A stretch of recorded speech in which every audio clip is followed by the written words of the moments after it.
Tavern in Maryville and 105.1 FM. Streaming live and Twitch. Bringing you the best in local sports since 1978. Featuring the Greenfield Gunner, Mike Edwards, former Maryville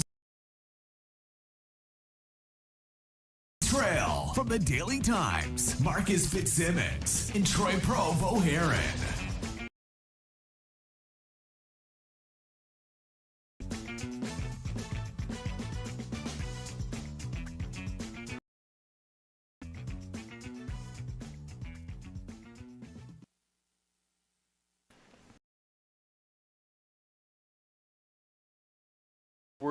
The Greenfield Gunner, along with Donnie Moore and Marcus Fitzsimmons, and this is the Goatee Sports page. Tennessee and Kentucky meet in a big SEC showdown, and we're going to the whistle blows. And now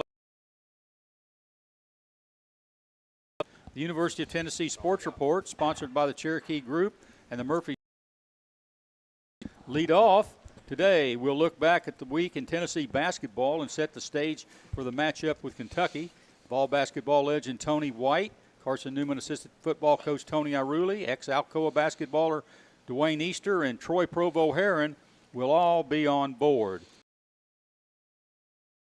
And news from around the area, and then Mark It Down will be in the lineup, sponsored by Mandy B. Street Realty. Anderson Lumber Company Player of the Week will be announced, featuring today Troy Provo Heron. Heritage Mountaineer girls basketball will be on the agenda. Donnie Moore returns to discuss headlines from around the sports world before the Boyd Sports Spotlight shines on today's SEC games. The prediction segment closes out today's show as the panel makes their picks. And now it's time for the Cherokee Group UT Sports Report, and Murphy featuring Donnie Moore and ball basketball great Tony White, Carson Newman assistant football coach Tony Iruli, and ex-basketball standout at Alcoa, Dwayne Easter, and at William Blunt, Troy Provo Heron. Good morning, Donnie, and the rest of the Sports Page crew. And It's raining outside, but it's not. Yeah, we're staying dry. I'm just happy being around such an impressive group of and Troy, and I don't. Out here, so we are very happy to see you here, and it's great. Should be a good show.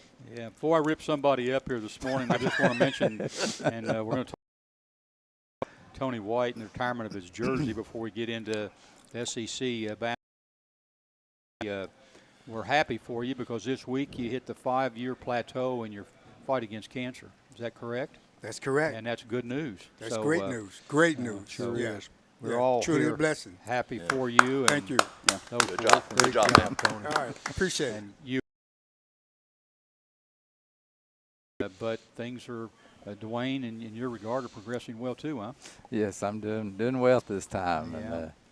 And it is a rough road, and I know he's been through it, but God's been good, and he got to ring that bell. That's fantastic. Absolutely. You get to ring that bell. Absolutely. Yes, it is.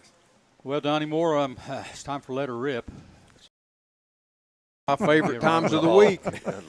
This past week, the Dartmouth men's basketball team voted 13-2 to unionize.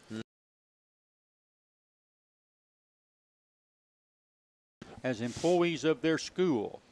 What in the world is happening to college athletics? The things that I always respected about college sports, and the reason I enjoyed playing them, was that it was an opportunity to get an education by working hard and getting a basketball scholarship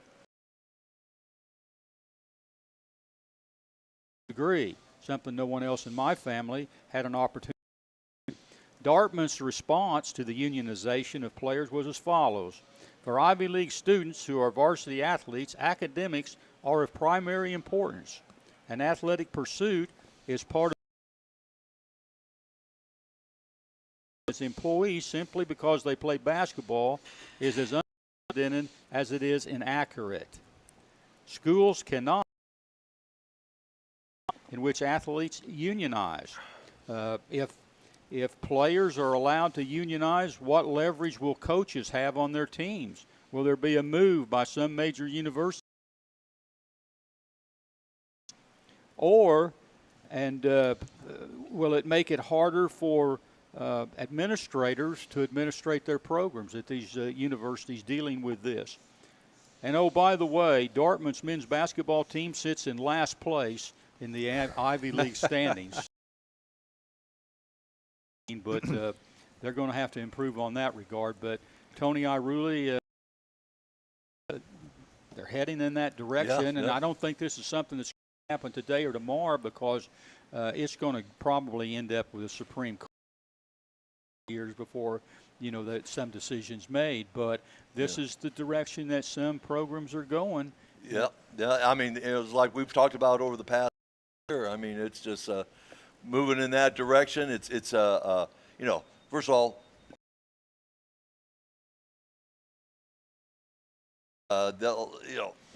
your last place. I mean, so they're going to unionize, so they're going to dictate terms of when they can practice, how they can practice.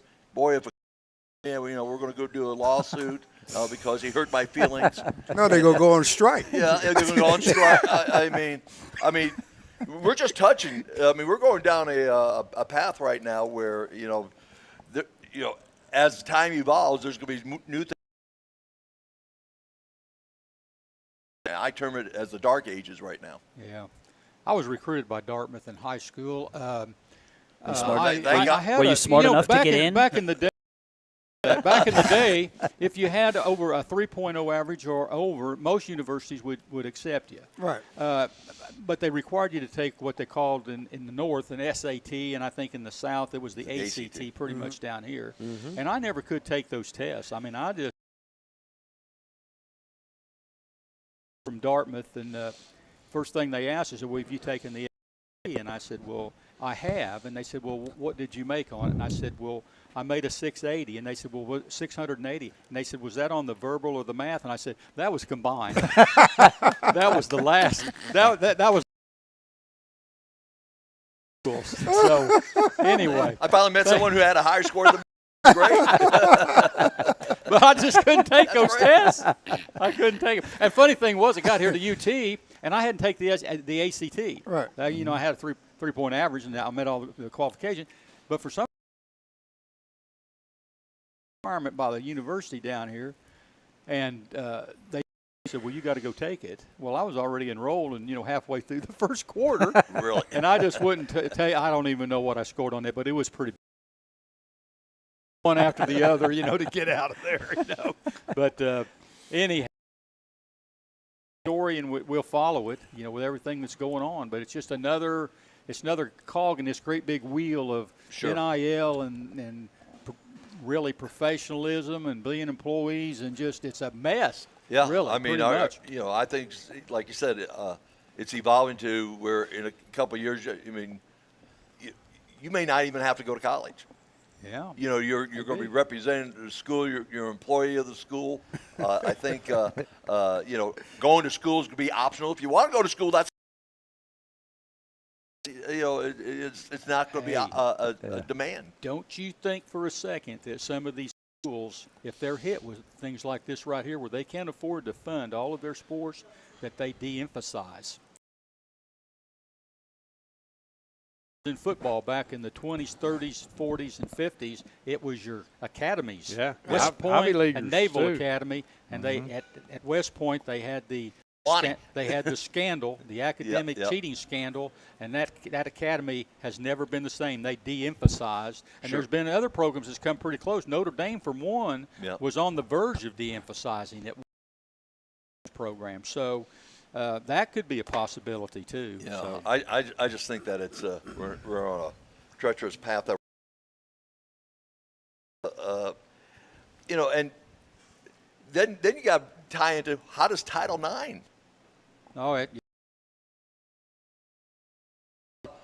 Football and basketball all of a sudden, but doesn't Title IX have equal rights, for women as well? So exactly. I mean, so how's that going to? Where's all the money coming from? Well, in Dartmouth's case, they can't afford to pay these kids anyway. They only have an 8.5 up there, so. Yeah, poor kids. Yeah. Dwayne Easter, let's move on. Jersey before we get into some basketball here. Okay. First, I had made it, and I've had a lot of requests for those shirts. So if we can possibly get a few more of those, I got We'll several work people. on it. All Boss, right. boss, are you listening?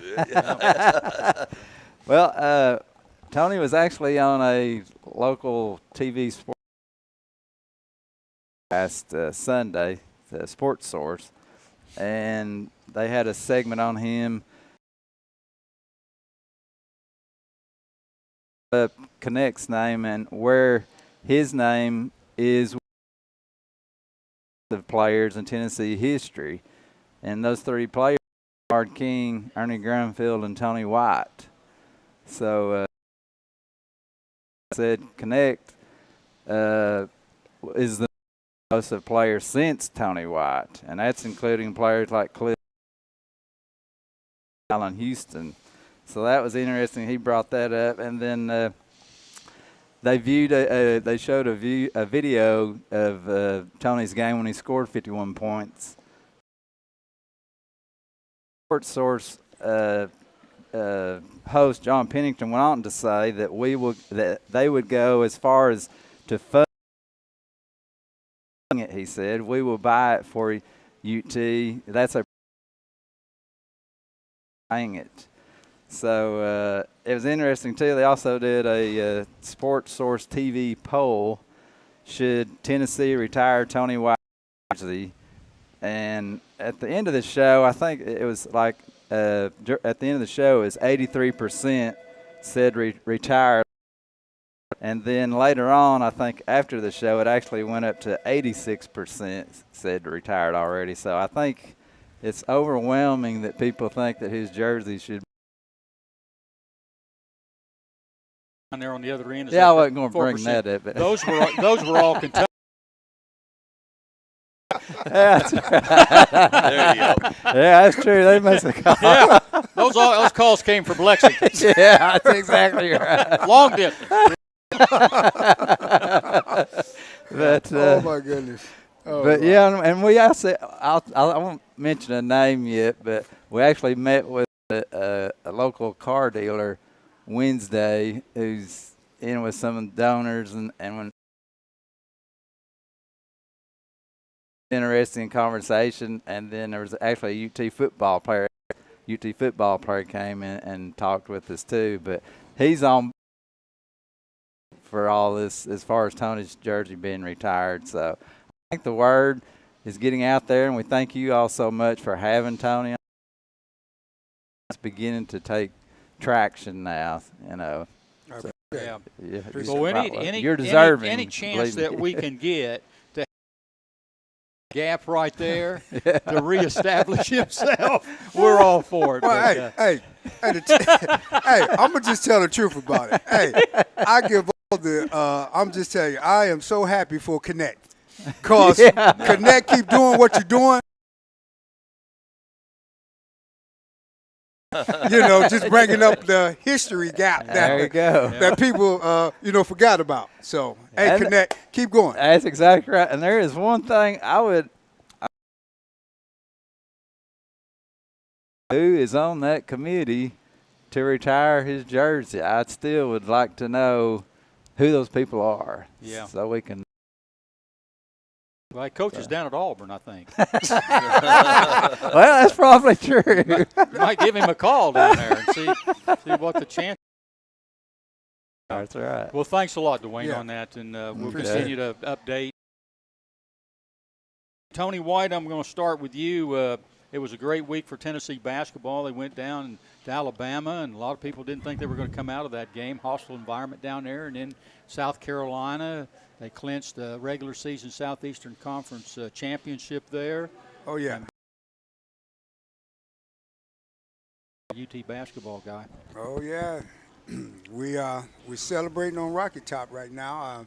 I just think that the team went down there. They was focused. Especially against Alabama. I just that was a really tough game for us, and because we locked down. We had the players that usually shoot the threes and everything. We made them work, and I think that carried over in the second half and exhausted. I mean, they looked totally exhausted. They did. In Sears. Yeah, Sears. Hey, man, get these guys off of me. Yeah. There is absolutely nothing that will take away. Oh, tell me about it. You know, And I'm telling you, they look sluggish They in their did. ball movement. It looked like they got out of their rhythm. You know, they're a pass team, get the ball to the other side for the shot. They start dribbling in there, and it's like the same team that I was used to watching, and I've Right. seen them play several times. Team right Yeah. there on their home court. That's Yeah. what it looked like to me. Yeah, Yeah, and I folk- think now. I think Meshack just took, Yeah. just gave them fits. Yeah. And then he made some really big plays. He stole that ball. Of course, I think he made a three before that. Then he came Yeah. around Yeah, he made the and play of the stole game. that ball Yeah. and then threw it down to. Mm-hmm. I think as a 3-point play. So Right. he was a big factor in the win of Yeah, that made it. game, I Oh, think. yeah. Yeah, that was yeah. played. Troy, what impresses me about this Tennessee team is the fact that, well, first of all, they're very unselfish, but relish the role they play. Yeah. You know, you got two guys. You got Josiah James, who that's scored quite a bit in the past, but they've given up. They've given up that to do things to make this team better. And they can beat you with so many weapons because these guys, they're playing their. You know, Dalton gets a lot of the credit, and he gets a lot of the highlights and a lot of the praise because of what he's doing on the offensive end. Now, I think you can make the argument this is his deepest team from top to bottom, and I think you're seeing it. Obviously, you have a guy who's an insane offensive weapon, if you ask me. I think he's the National Player of the Year, not just the SEC Player of the Year. Impact the game through defense. We can impact the game through rebounding, and I think you have a group of guys. You're kind of seeing what 1 through 7, 1 through 8 is kind of capable of when everybody buys into that role. Yeah.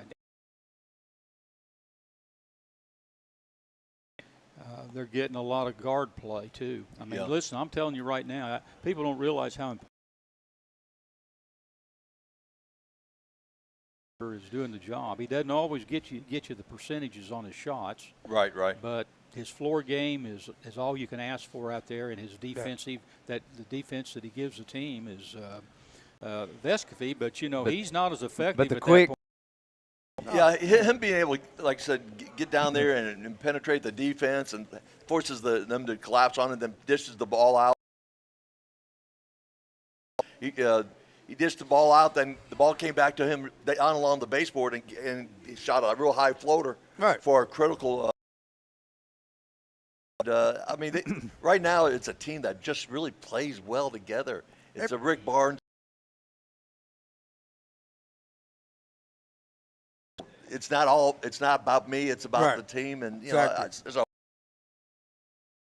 teams and those type of Oh, yeah. programs. Yeah. Oh yeah. Tony, great run right here. You got Alabama, you got South Carolina.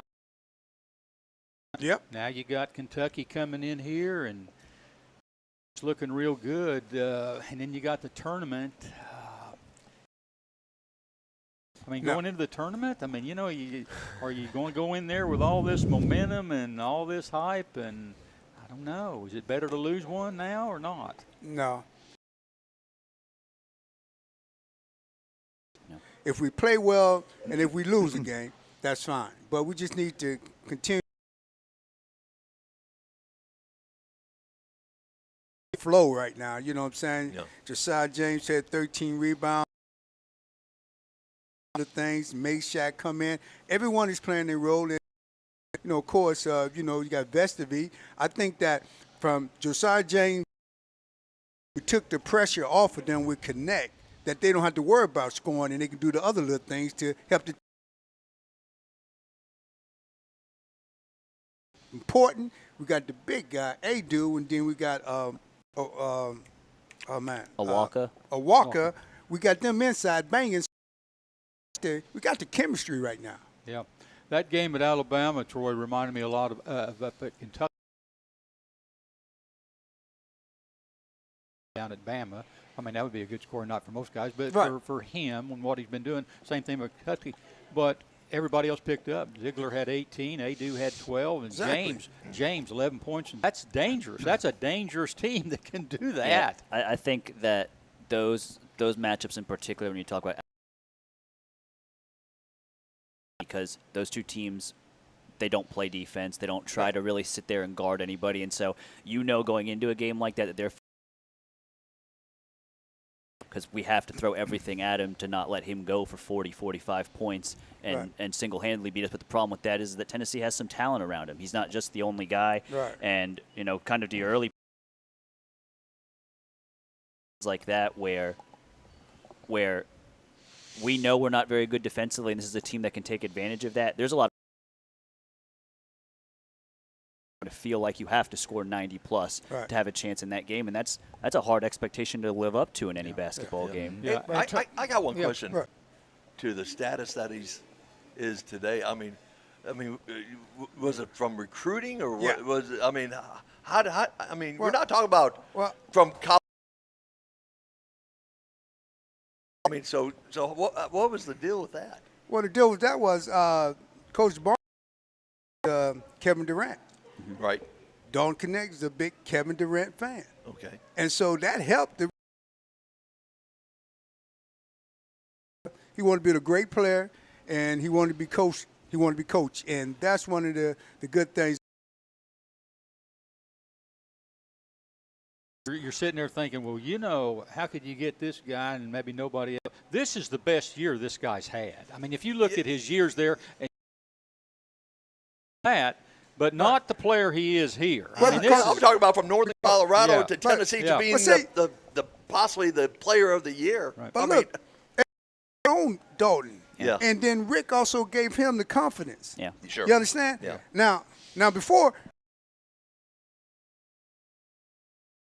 But this year, what he needed was a closer. Yeah. And he gave Dalton Connect The the opportunity. confidence and give him the ball at the end of the games. Come on. Yeah. At the Yeah. You give him the ball clear out and he make the plays. Yeah. That's confidence. That's confidence from Rick and Dalton. All from Kennedy Chandler at the end of his freshman year, where kind of Rick let him Yeah. do the same thing. Yeah. Yeah. Well, it's South Carolina.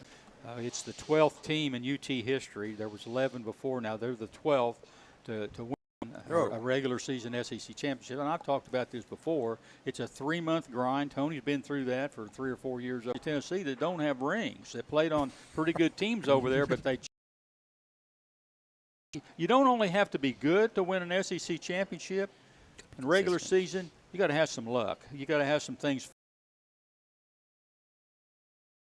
their way this year. But listen, that's a great undertaking. And when you think, heck, in the history of the University of Tennessee, there's only been 12 teams to win a regular season championship. Right. It's a tough deal.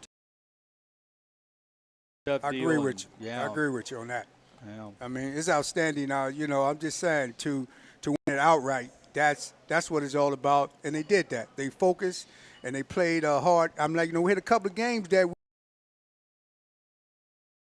beat us earlier, but then we redeemed ourselves. But see, either way, that could have went either way, and then it could have been a 5. You got to have some luck, and we took care of the games that we needed to take care of. Yeah. And Troy, that game over.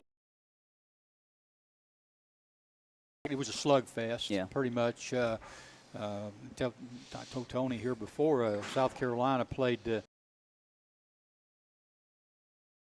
Just milk the clock. Grind it out. Play really good defense. Grind it out. Hope you're up there at the end. Shoot some free throws. When you play that way, you better make sure you're ahead. Yeah. And they Exactly. were tough for them. That's like 20 down for them. Yeah. When you're playing that style of game. I think those last 2 minutes, to me, were really important. Up there, up 10 with about 2.5 minutes left. South Carolina cuts it to 5. And obviously, you're in a position where I'm sure every kid on that court knows that we win this game. The end, cut it to 5, and then have the wherewithal to kind of extend the fret too much. I like teams who at this point in the year can take a punch and send one back. and Yeah. that's what they did, and I think that Yeah. was really important. I'll tell you about this game right here. You sit there and you shooting night for these basketball teams. Tennessee was 20 for 56 for 35.7%. South Carolina was 23 for 60 for 38.3%. 3-point shots, Tennessee shot 7.6%, and you're sitting there going, that was a pretty good basketball game. Let me tell you why it was a good basketball. They committed 9, Tony White. There you That's go. what made it look like a pretty good basketball game, because Exactly. nobody was turning. 16 turnovers and a Yeah. half. Yeah, it was There's just good nothing- defense. Really. When you're comparing Michigan turnovers, Exactly. gives you a chance. But Right. that's the reason. That's a Tony, good point. before we get out of here, Yeah. I want to ask you, I think in this basketball game, Tennessee bucket. They take the ball in there. They went to the free throw line 22 times, and they were 19. And when you're in this type of game, you got to have that. You've gotta- to have that. absolutely. South Carolina only went there 10 times. Yeah. To boot, they only shot 50% from the free throw line. So there you go. That's the, It's a big part of it. oh, When you're- exactly. When you're involved in a game like that, you want to make sure you hit Every the, possession counts. Yeah. Yeah, But, free throws. But we've talked about Tennessee beating you with. Team does an excellent job to adjusting to whatever the other team throws at them. Right. It doesn't matter who Exactly. you're playing. We need to mention that. Exactly. And guys, we got to look at it. We got to be thankful for our run right now. It's our veteran players. You got Josiah James. You got Vescovy, and also you got Connect, which is a veteran player. Also, I mean, they're not young players, and then you got Ziegler. The experience. So, and that was the key down against South Carolina. Sure. And that experience is exactly. Right. You're not putting the ball in hands some rookie who's just trying to figure things out. You get experienced players, and Right. that, like you Yeah. said, that's a big time And difference. before we get out of here, hats off to South Carolina. What a turnaround for that basketball Unbelievable. Oh, program. yeah.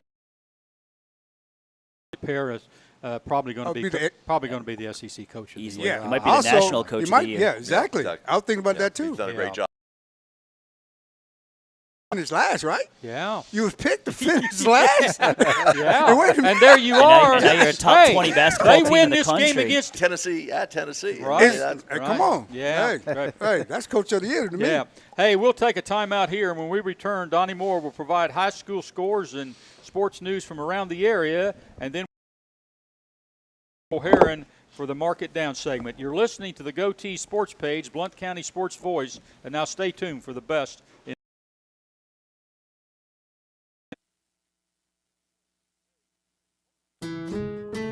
It's payday, and on payday, you want to have access to your money in a secure way to get paid. Getting set up is easy. All you need is your account number and our routing number. Find out more at tvacreditunion.com. Join us now. Restrictions apply. Ask for details. Since 1925, Anderson Lumber in Alcoa. Time and see our incredible kitchen showroom. From floors, cabinets, and everything in between. Anderson Lumber's experts can help you. And then our install team will make it a reality. For anything home, we welcome you to visit Anderson Lumber in Alcoa or shop over 67,000 items online. .com. Anderson Lumber since 1925.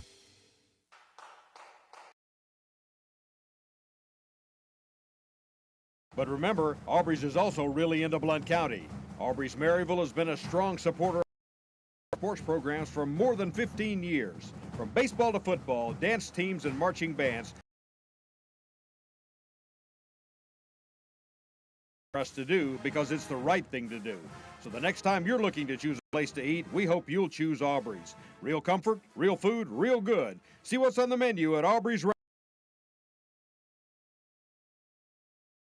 By Dylan Davis and has been a fixture in Maryville since 1987. Fires, lessons, sound system, and video system installations are products available at Merlin's. Merlin's also offers a 24-track digital recording featuring audio engineer Rusty Chambers. Visit Merlin's at 1920 East Lamar Alexander Parkway or call. We all want our loved ones to be safe. Denso in Maryville is at the forefront of creating technology for safer vehicles. Convenient on-site healthcare facility, cafes, fitness center, and more. Start your future now. Entry-level production positions start at $16 an hour for third shift. Visit densocareers.com/Maryville to learn more and apply. The Blue. Welcome back to the Goatee Sports page. Donnie Moore, it's time to bring you in and talk some high school sports.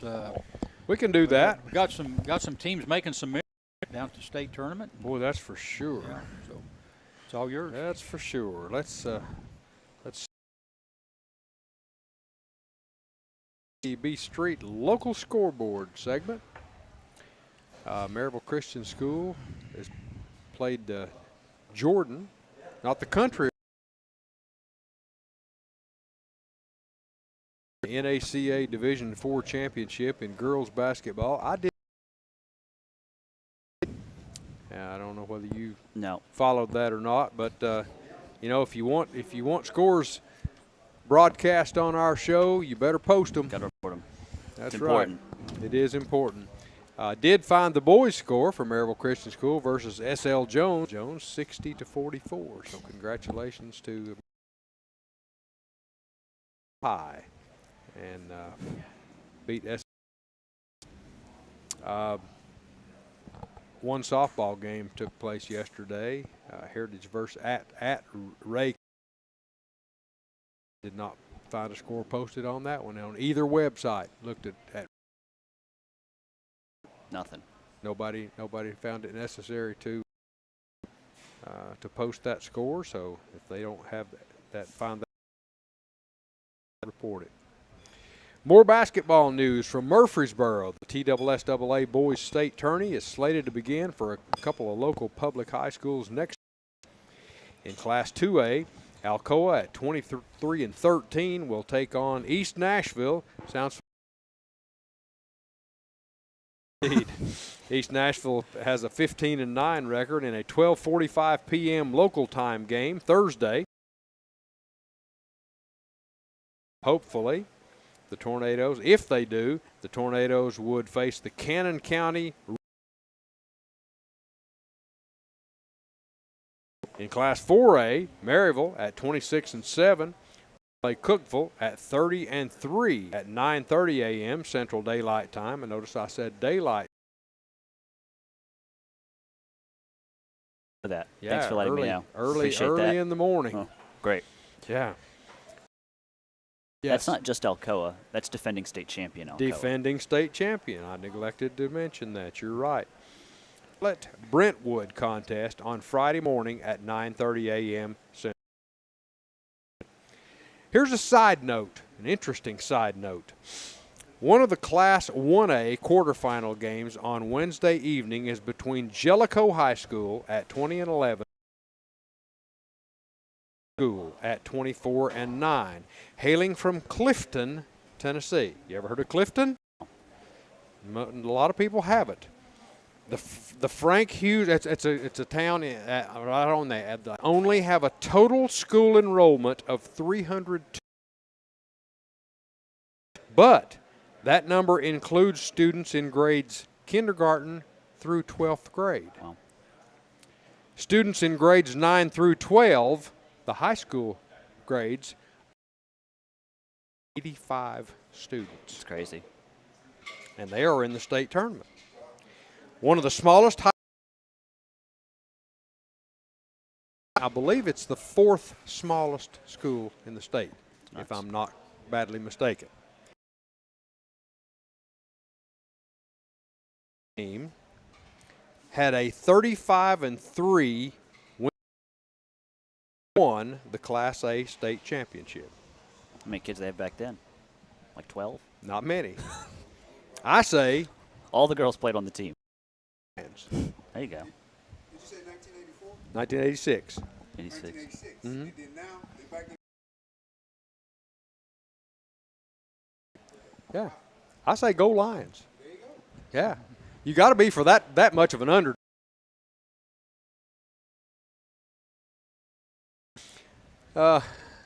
National letters of intent signed this week. Only one we have. Dalton Ellison from Heritage High School signed with our local college, Maryville College. Fighting. Congratulations to Dalton Ellison of Heritage High School. William Blount High School girls basketball coach Jason Kallenberg, after a 4-year term as head coach of the Lady Govs. Athletics Director Scott Cupp was appreciative of Kallenberg. Would commence immediately upon return from Blount County Schools spring break, which occurs next week. Jason, like I tweeted this week, it's a guy who gave a former sports writer a chance to join his staff this year, and I just hate that we only got to do it 1 year together, but I'm extremely appreciative of him for giving. Nice guy. Awesome guy. We had him on the sports page many times, and he was indeed a friend of not only and the sports page. Hope he gets what he wants out of life, and he will, because he's. That's it for the Mandy B. Street local scoreboard for this week. Now we're going to I'm going to tell you that you're listening to WKCE 92.5 FM and 1180 AM, Mid-Century. Lob a pass in the direction of our friend Troy Provo Heron.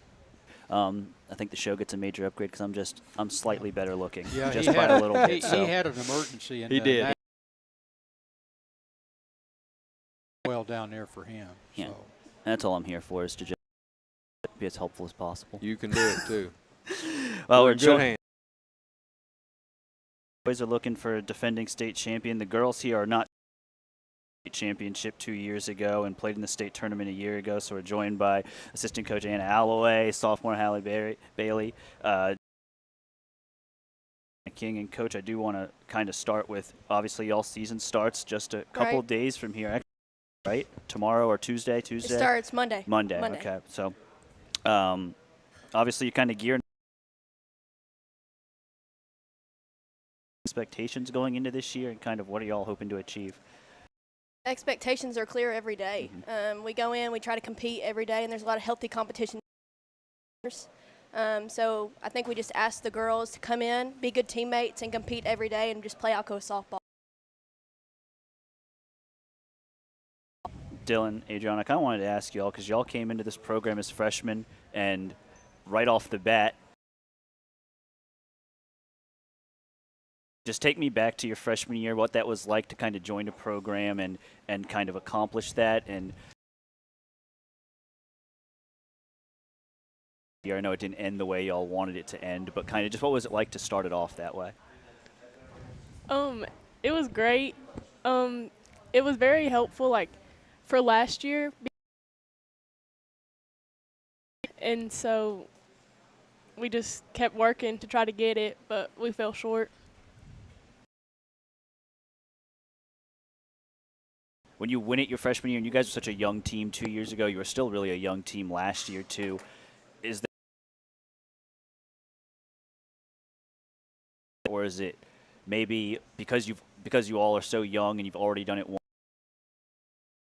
Easy, anything like that kind of went into last year and kind of why weren't able to push across? We're a younger team, and that we kind of just gave up during the state tournament. Yeah.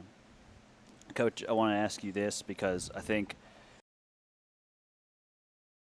softball and really baseball in this area, you get your Farragut baseballs, and you when Coach Weekly was there, your Gibbs softballs, and it kind of feels like, and I know it's kind of in the early stages, it kind of feels like is going to be in the conversation for state championship every single year. It just kind of feels that way. As a coaching staff, how do you kind of continue to push the envelope and keep pushing kids in that situation where dynasty talk and all that kind of stuff? I mean, well, we have a great leader in Sarah Bailey. She played at the highest competition that you possibly expectation is set throughout the whole coaching staff, then I think when you have older girls on the team, they can show that expectation to the younger girls, and it just kind of becomes a culture. Freshman, Daily Times Softball Player of the Year, all the accolades I think anyone could want. I think you had such a tremendous burst on the scene freshman campaign. Just what are the things you're looking to improve upon, if you can improve upon anything, and just kind of that last year we did pretty good up until the state tournament, but just like keep pushing. Same thing as last year, I guess. Just put all the work in and just play with my teammates and have fun. Allie, I've always wanted to ask you this because obviously Mom and obviously she's accomplished so much at Alcoa since she's been head coach. Just what's the balance between First, I thought we weren't going to get along very well, but it actually wasn't even that bad. Like, I like having her as my coach. She pushes me to be my best. how much of an inspiration has she been to you throughout your entire softball career, just because of everything that she has accomplished in the sport? It just pushes me to want to be better than her. Like, it just gives me something like to look up to and to want to be when I grow up. So.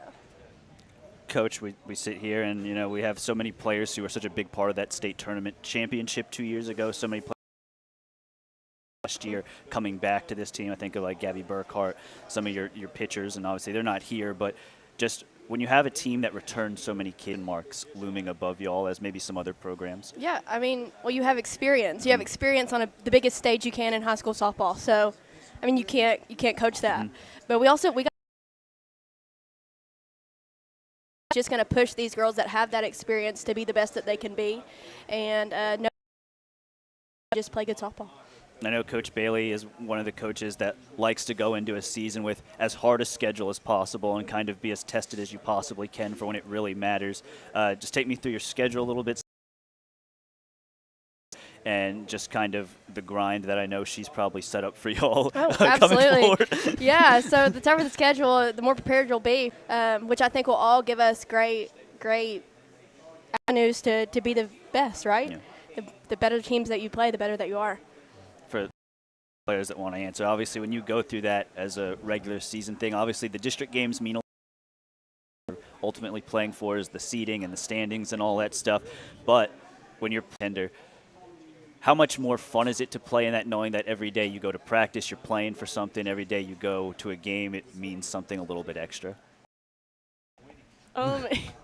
It's really fun, and it helps push us because, like, district games, like, you have to be a little more focused, but the bigger games, they make you have more fun, and you almost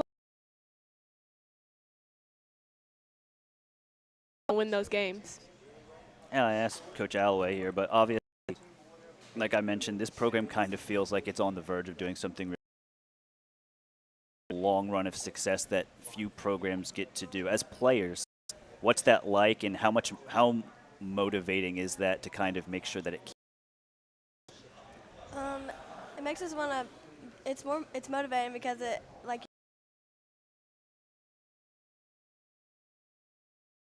Learn what they need to do, so just kind of be a leader to the people that are younger than us.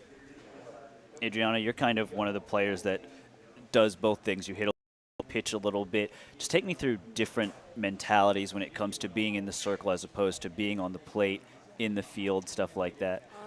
In the circle, you have to have a very good mentality. Yeah. I just think that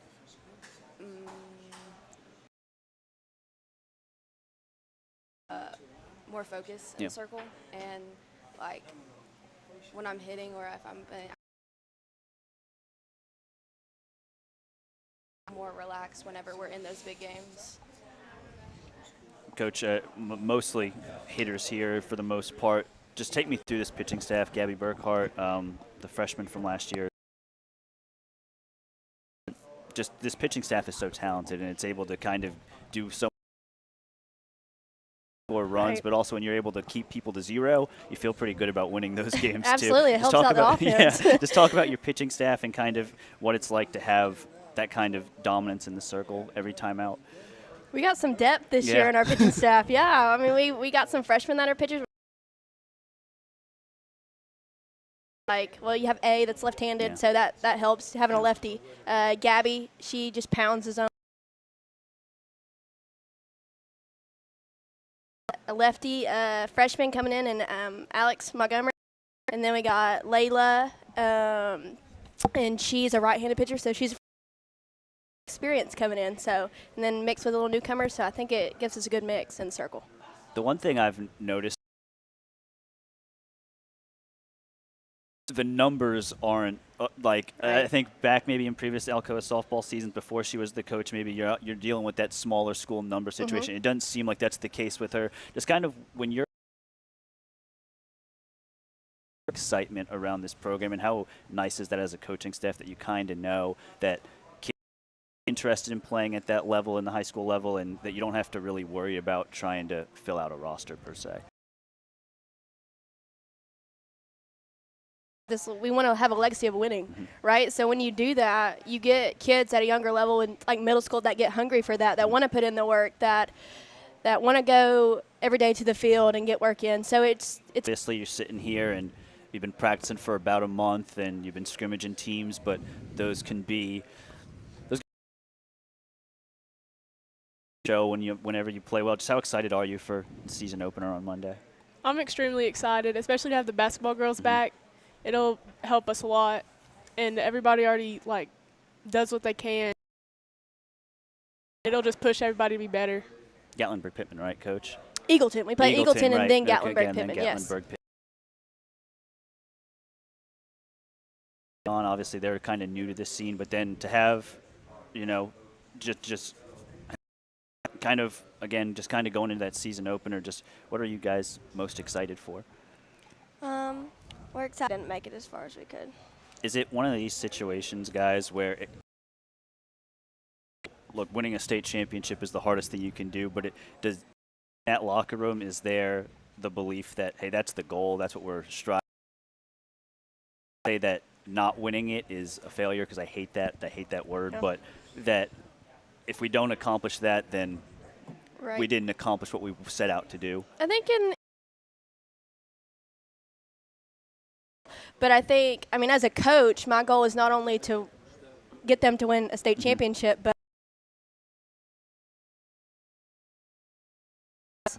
going to be next in their life. So I think, it's want to win a state championship, but I think the impact that you can have on kids this age and the impact that they can have on their teammates will be even bigger than a state championship. Yeah. For y'all, obviously, you guys have to think about that too, right? Like there has to be things where, state championship is a thing we've strived for all year. I know there's a lot of weightlifting and fielding drills, all that stuff. But as players who, like I said 2 years ago, so close last year, how do y'all make sure that it doesn't just become like if we looking at the positives in any situation throughout the journey? I think we kind of just need to look at win the small moments and that just do the little things right in every game, and then we'll get there.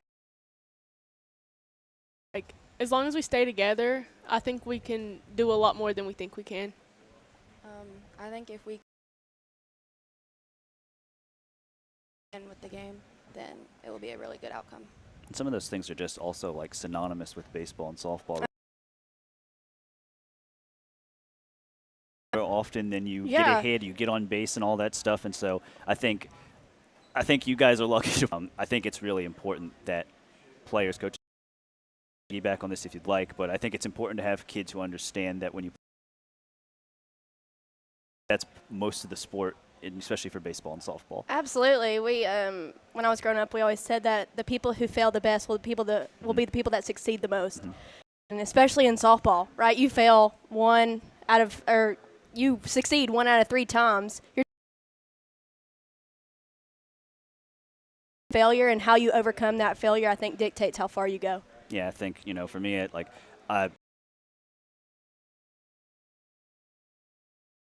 misses wide open threes. He's the greatest shooter to ever play the game. I mean, he doesn't the one that he lines up. So I want to thank y'all. best of luck and continue to push toward the greatness that kind of y'all have set for the last 3-4 years, and hopefully y'all can keep it going, not just this year, but going forward after that. Yeah. Of Having course. us. Thank you. Of course, thank you. you. Back to you, Mike. Okie doke. Time to turn the page and announce the Anderson Lumber Company Player of the Week. You're listening to the Local Sports. The Blue Tick Tavern is home to the tastiest pizza in Blount County. Try our signature Broadway barbecue pizza, grilled chicken, and mozzarella. Or sink your teeth into our one-of-a-kind chicken and bacon pizza. Made with an olive oil base, grilled chicken, bacon, red onions, and covered in Brussels petals. The Blue Tick Tavern also has salad selection. Regularly recognized as the best pizza in Blount County, it's the Blue Tick Tavern, located at 128 West Broadway in downtown Maryville. The Roger L. Newman Company began in 1984 with a vision of Mr. Newman also wanted a real business. No gimmicks and no high-pressure sales. They just Their motto still stands true today. Call us first, we'll be there. Call Roger L. Newman Company at rogerlnewman.com.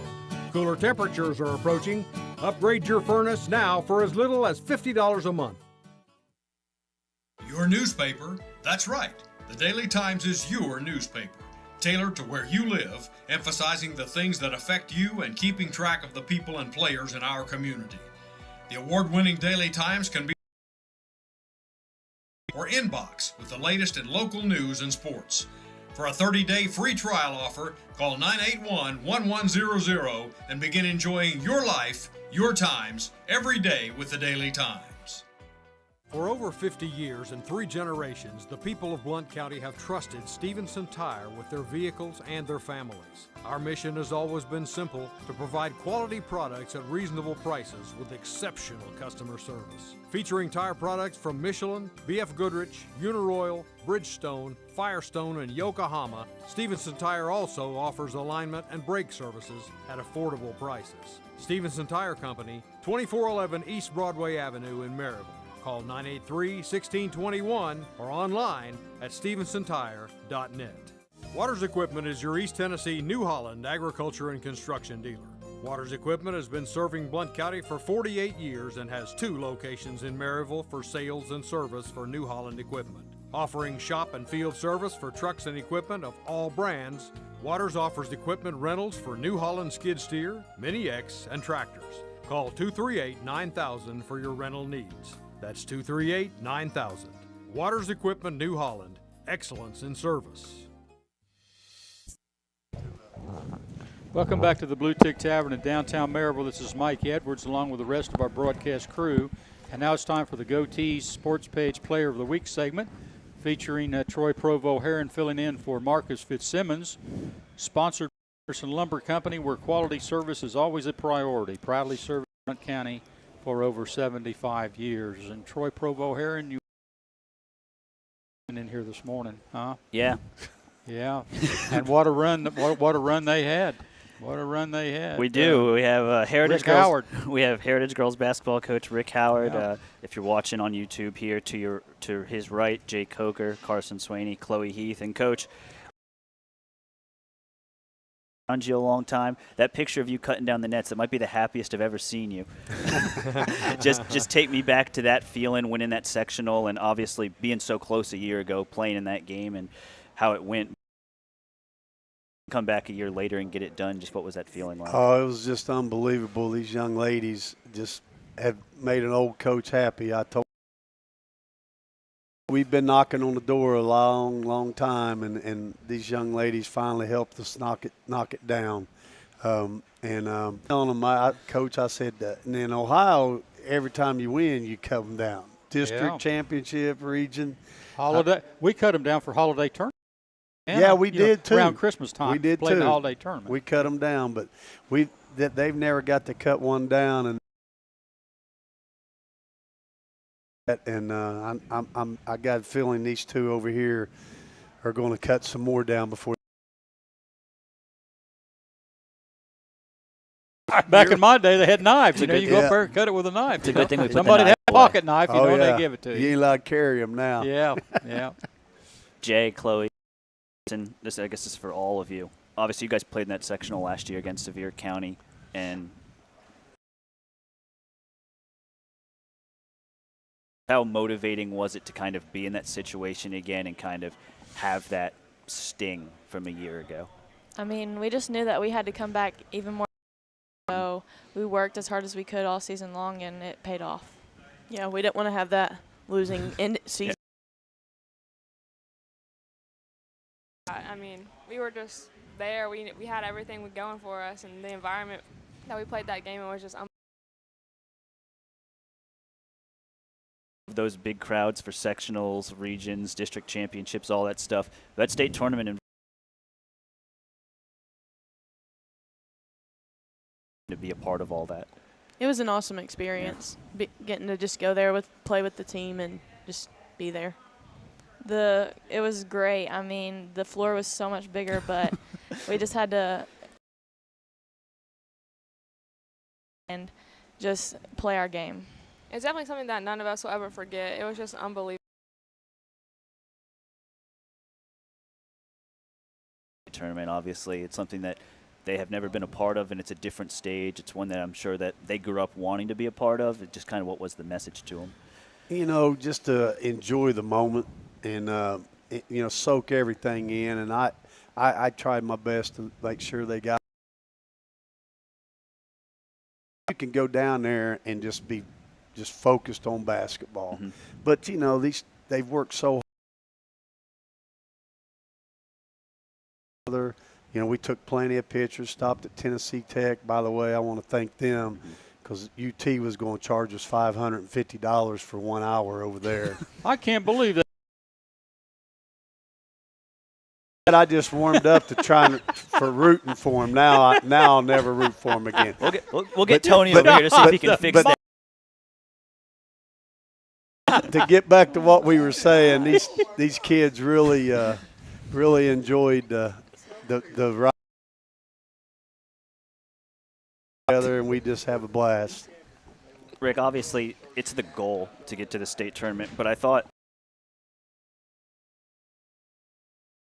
when I was writing was you've been so complimentary to Jay about all the things she points and kind of her commitment to impacting the game in every area she can. When she went down with the injury, how much do you think that helped your team in terms of other girls having to step into that role and kind of accept those types of things? Practice and things like that, but I really believe Chloe and Carson stepped up their leadership a little more. They had to become wise that hey, you know, we're losing a big. We need to step up and help Chloe and Carson. And I got to give credit to the young kids that we played this year that you know, they amazed me. I've never ever, as a 37, that like we did this year. And I'm really, you know, excited about them. And, you know, we had a couple sophomores. It was a team effort, but I really believe these two over here, Carson and Chloe, stepped in big time, you know. Above average to a very, very good ball team. Jay, when you play for a team that has these state tournament aspirations and you get hurt, one, and two, how fast are you trying to get back? Like, how much did you push the envelope to try to get back on the court? Yeah, it was very disappointing, but I did everything I could as I could. So. Well, she's not telling you everything. She got on a treadmill every day and would run 8 minutes, take the timeout we'd have in between quarters, and then she'd run another one. She did it for 4 quarters every day, you know, to stay in shape. And just a very, very hard worker and just a great person to be around. She's a true Lady Mountaineer. There's no doubt about it. And Carson and Chloe, I know you guys have been leaders since you guys were freshmen to a certain extent, but when Jay goes down and you kind of have to take on even a bigger role. I mean, I just knew that since Jay was out, she was more vocal than to step in and be a more vocal leader too. Yeah, losing Jay was very disappointing, but I mean, Coach Howard would talk to us, me and Carson, a lot about how we need to step up and help bring the whole girls, and they stepped up and played a huge part in our team this year, and we were very proud of them. Coach, how proud with 1 year of coaching experience under my belt, I kind of have the experience now that it's not always easy to have kids who want to talk and want to be vocal leaders, but for them to step up and realize that that was something that was missing. Just proud as could be, you know. They did exactly what I asked them to, and I can actually talk to Coach. You know, he's not going to bite my head off. He understands a little more than I thought he did, you know. And they talk. If I needed them to do something, they'd listen and they'd do it, you know. And perform, and, you know, I'm just proud. I'm so happy we got one more year with them. Eric, I want to talk about the state tournament game. If I'm not mistaken, I think y'all jumped out to a big lead, and then, you know, any part of that you feel like a team that's here the first time and all that stuff? Doing things that we didn't do all year long. You know, we tried things that you know, and attempted some shots that we usually didn't take, you know, and that's just the excitement of the moment.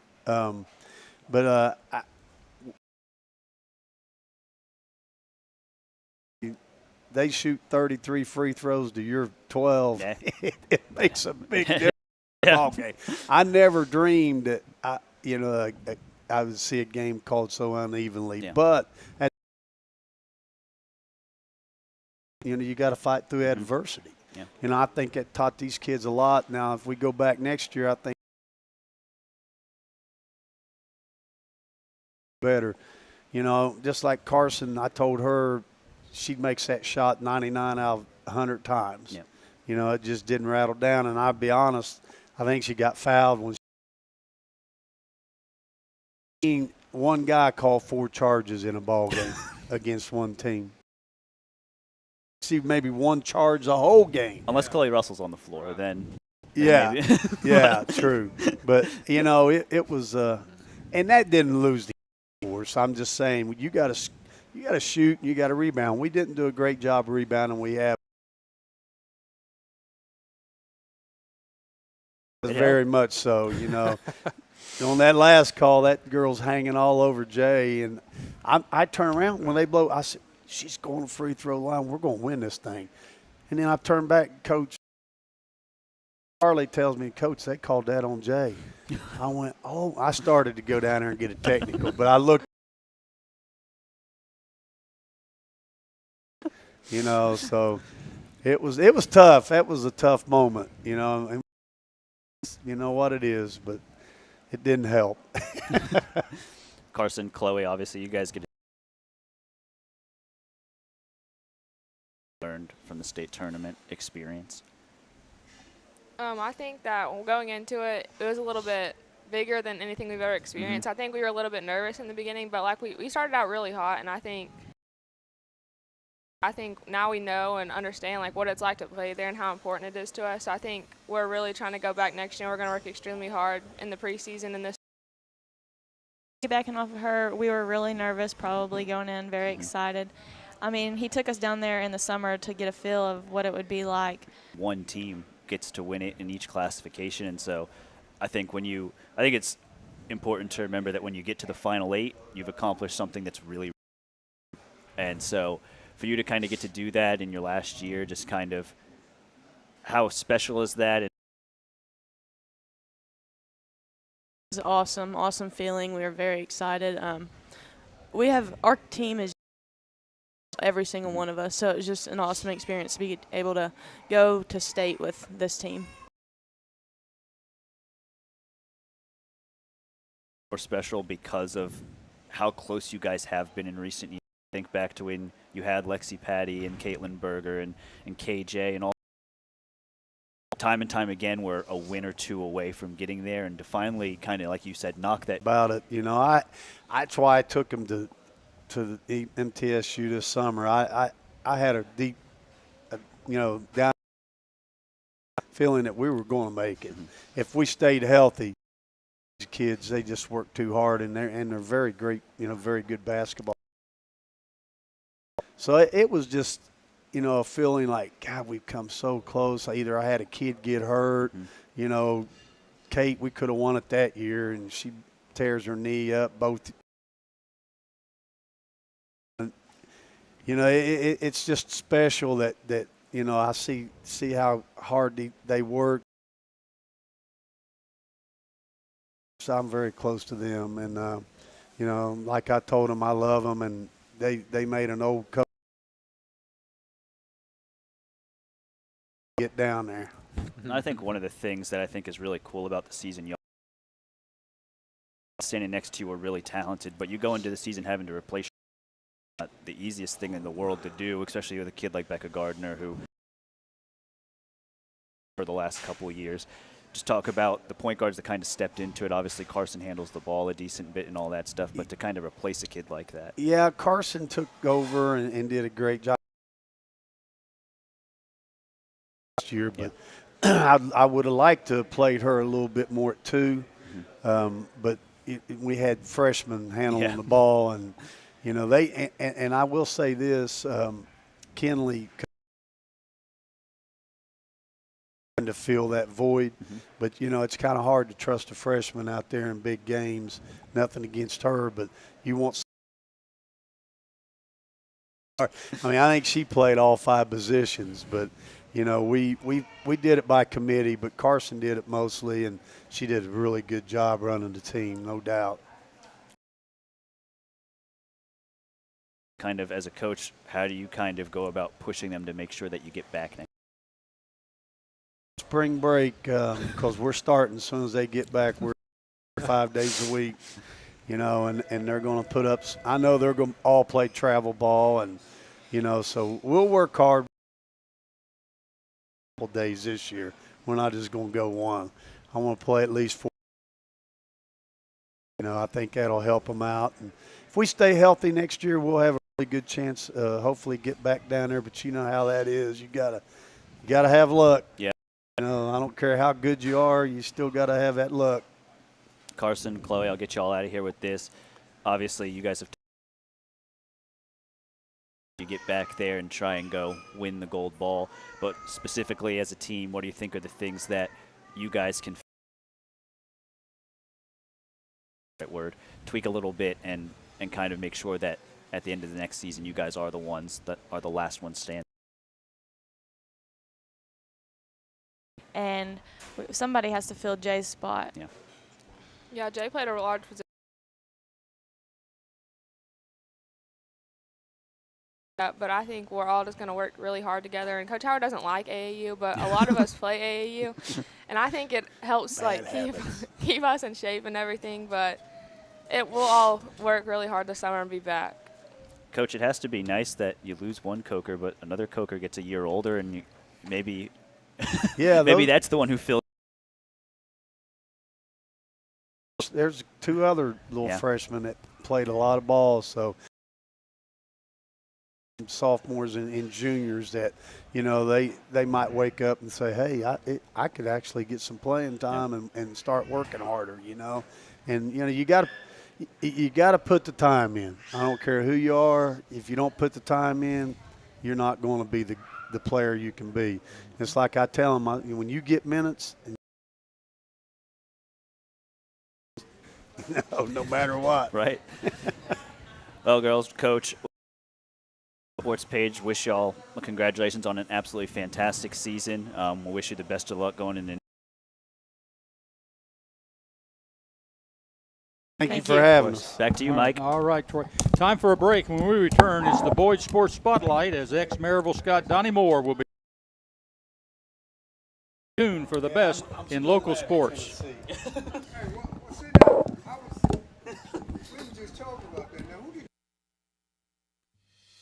Since 1925, Anderson Lumber in Alcoa has proudly served and supported our local communities. But did you know Anderson Lumber is so much more than a lumber store? You can stop in anytime and see our incredible kitchen showroom. From floors to cabinets and everything in between, Anderson Lumber's experts can help you design your dream kitchen. And then our install team will make it a reality. For anything home, we welcome you to visit Anderson Lumber in Alcoa or shop over 67,000 items online at AndersonLumberCompany.com. Anderson Lumber, since 1925.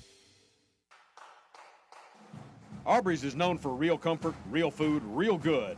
But remember, Aubrey's is also really into Blount County. Aubrey's Maryville has been a strong supporter of local schools and sports programs for more than 15 years. From baseball to football, dance teams, and marching bands, Aubrey's has helped schools and youth programs generate thousands of dollars. It's easy for us to do because it's the right thing to do. So the next time you're looking to choose a place to eat, we hope you'll choose Aubrey's. Real comfort, real food, real good. See what's on the menu at aubreysrestaurants.com. We all want our loved ones to be safe. Denso in Maryville is at the forefront of creating technology for safer vehicles. Join the automotive industry with Denso in a fast, challenging, clean, and safe environment. They offer great benefits and competitive pay, as well as a convenient on-site healthcare facility, cafes, fitness center, and more. Start your future now. Entry-level production positions start at $16 an hour for second or third shift. Visit densocareers.com/Maryville to learn more and apply.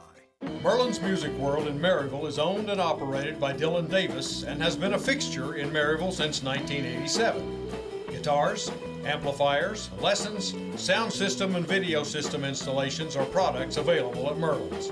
Merlin's also offers a 24-track digital recording studio featuring audio engineer Rusty Chambers. Visit Merlin's at 1920 East Lamar Alexander Parkway or call 977-0093. It's payday, and on payday, you want to have access to your money right away. When you enroll for direct deposit at Knoxville TVA Employees Credit Union, your money comes to you with no waiting. It's the fastest, most secure way to get paid. Getting set up is easy. All you need is your account number and our routing number. Find out more at tvacreditunion.com. Join us now. Federally insured by NCO. Restrictions apply. Ask for details. Welcome back to the Blue Tick Tavern in downtown Maryville. This is Mike Edwards, and it's time for the Boyd Sports Spotlight. And first up is a veteran of this broadcast, Moore, with the sports headlines. And what do you got for us, Donnie?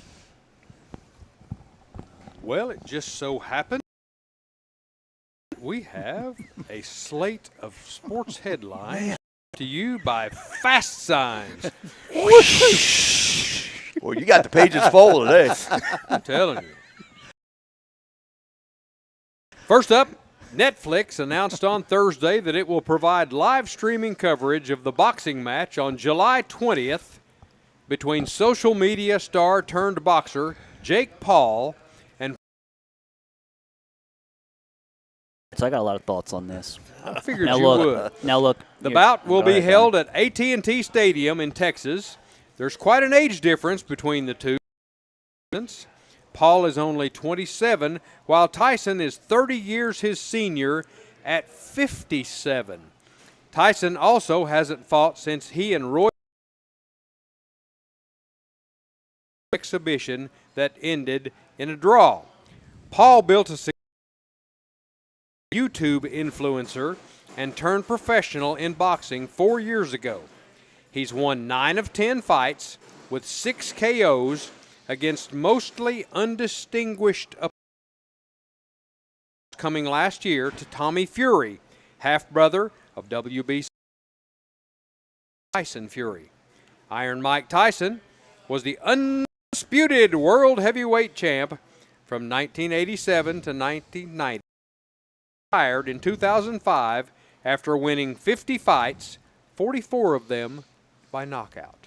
Hey Donnie, I know Iron Go, Mike. Troy. I know Iron Mike is a little bit older than he was. Here, and he'll try and take it a little easy on Jake because it's all for the payday. I'm going to give one piece of advice here to Jake Paul.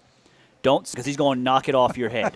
No. All right, I've seen videos of 50-something-year-old Mike Tyson. It don't look that much different than 20-something-year-old Mike Tyson. He better got a be punch. He has good protection around his ears. I would be very All right, kind. because the good chance he's going to come out with a 1 out of 2 ears still left on his I'm just saying, I would be as kind as possible to that guy in press conference. I've been right for years. At what point will he start saying, "Oh, this is a bad idea"? This is not a microphone in front of him. 57 years old. I'm gonna answer that question, Tony. I don't if even he, know it was racist. If he says something that makes Mike Tyson mad, he's gonna think I take Not one gonna be good. thing right upside the head to say this was a horrible idea. You better believe it. Only thing I'm going to tell. Finding again. This is July the 20th. July the 20th. Oh my goodness. And it's on Netflix. Yeah, that might just be a bloodbath. Wait, Netflix. You gotta say Netflix. Boom. Yeah. Is he crazy? There's not enough money in the world that would get me to fight Mike Tyson. Not Absolutely not. Have to be Because take here's- it all for medical bills. Yeah, exactly. Because here's the thing with right? Like you could be nice to him the whole lead up to it. You step in the ring and you catch him just once. Oh man. And now he's giving you 1s and 2s and 3s and 4s and uppercuts, and I don't want. He's too young for that. I'm He probably not never went sure back he and did. did his homework. Yeah. Wow. See, back then you had, you had to watch his fights on HBO. And you had to put the go box. I mean, come on. Listen, I don't care. That's Mike Tyson. That's right. Good gracious. Just tape those ears closed. Tony. Mike Tyson. No, absolutely not. No. That's I his wouldn't profession. even get in a battle of No, words That's with his Mike profession. Tyson. I don't care. I'm not stepping out over my boundaries to fight Mike Tyson. 70 years old. No, I think it's unanimous. Yeah. Okay. All right, listen to this one. Former Jacksonville Jaguars franchise has been detailed in court documents. Patel was the from September 2019 to February 2023 and operated his scheme during that time period. $20 million to FanDuel and one Kings, Troy, and spent more than $5 million. Now, you're familiar with those operations, and spent more than $5 million on items in memorabilia, such as $47,113.92.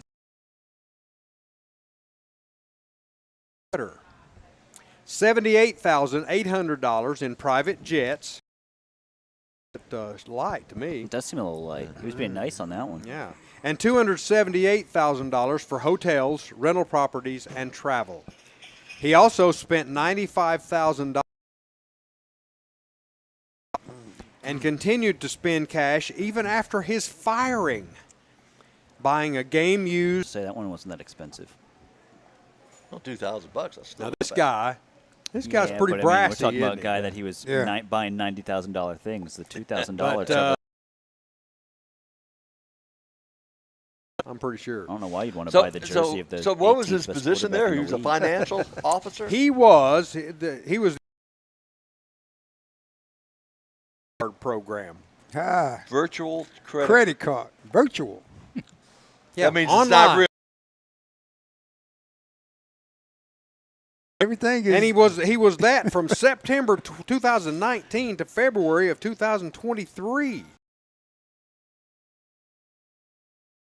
Checks and balances. 2.5 years. In that, yeah.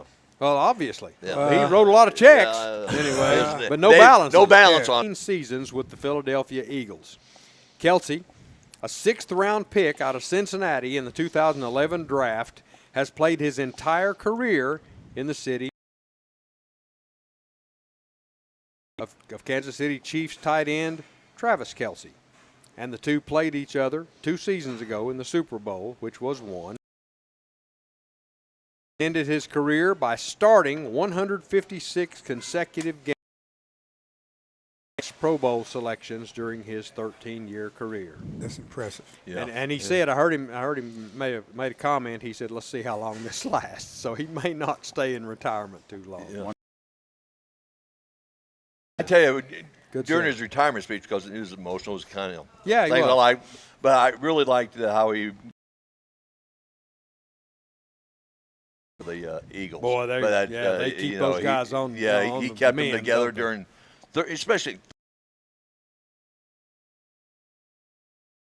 Banged every single snap, every right, like snap. that. And so that was really good of him to the trainer over Yes, there. it was. Oh, yeah. I appreciated that. I'm sure the trainer did too. Yeah, yeah. Oh, yeah.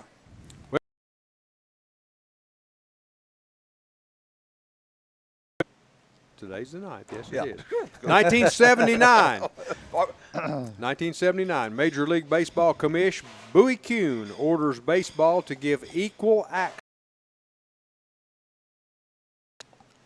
1979. Since this is women's.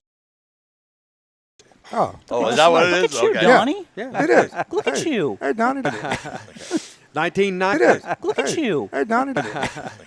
1995 on this day, baseball awards a franchise to the Tampa Bay Devil Rays. Notice they're not the Devil Rays anymore. They're just the Rays. The Rays. Right. That's right. The devil out of their franchise. That's where old Bubba Trammell was. They had the devil kicked out of them sometimes Yeah. these last few seasons. This day, March 9th, 1942, youngster by the name of Bert Campaneris. He's 82. Baseball player for the Oakland A's. Guys, baseball cards. Born I in got his baseball card. That's right. good. Born in Is that good? 1943, born on this day, Bobby Good. He was Fischer. really good. World champion in 1972 through 1975, born in Chicago, Illinois. Go. Died in 2008.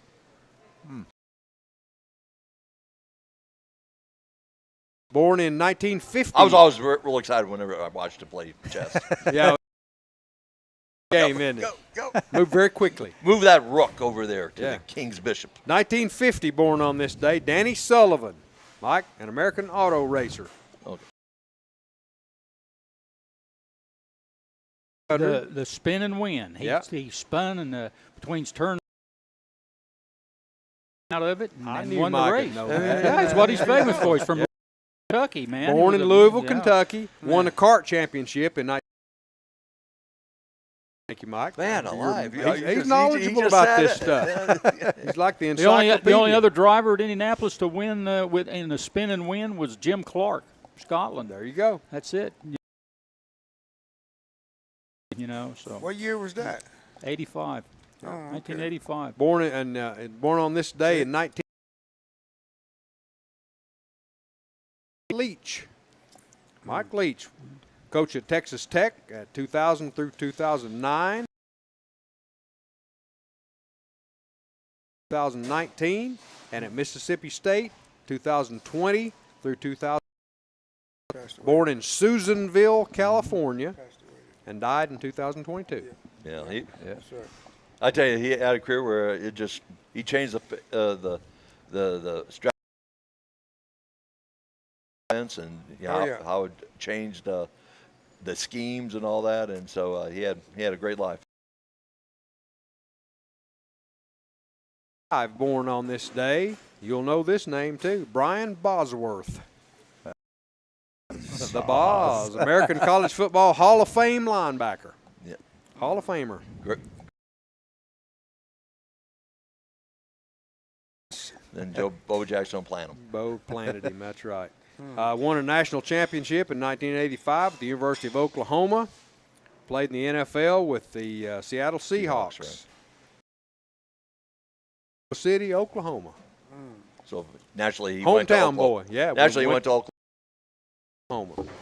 A couple of deaths of note. 2010, American college football player Willie Davis. Yeah. I'm sorry, a center fielder. I'm not a college football player. I couldn't for the read my notes Dodgers. right there. Played for the Dodgers. Died at the age of 69. Willie Davis. And you will remember Otis Taylor. Chiefs. Played for the Chiefs. Yeah. Played in the Super Bowl #4. First time All-Pro. Yeah. First team All-Pro. Real tall, wide receiver. Yeah. And interesting, he died from dementia caused from Parkinson's disease. Poor guy. Yeah. Poor guy. Yeah, I'm sure that was a horrible death. I mean, Len Dawson would throw to him, and they had great teams back then. They sure did. Hank Stram was the head coach. Yep, died at 80. Well, that's all for this week's Sports Headlines, brought to you by Fast Signs. Now let's bring the Boyd Sports Spotlight into sharp focus. Back. Goatee Sports Page crew, Carson Newman, assistant football coach Tony Aruli, and Vol basketball legend Tony White.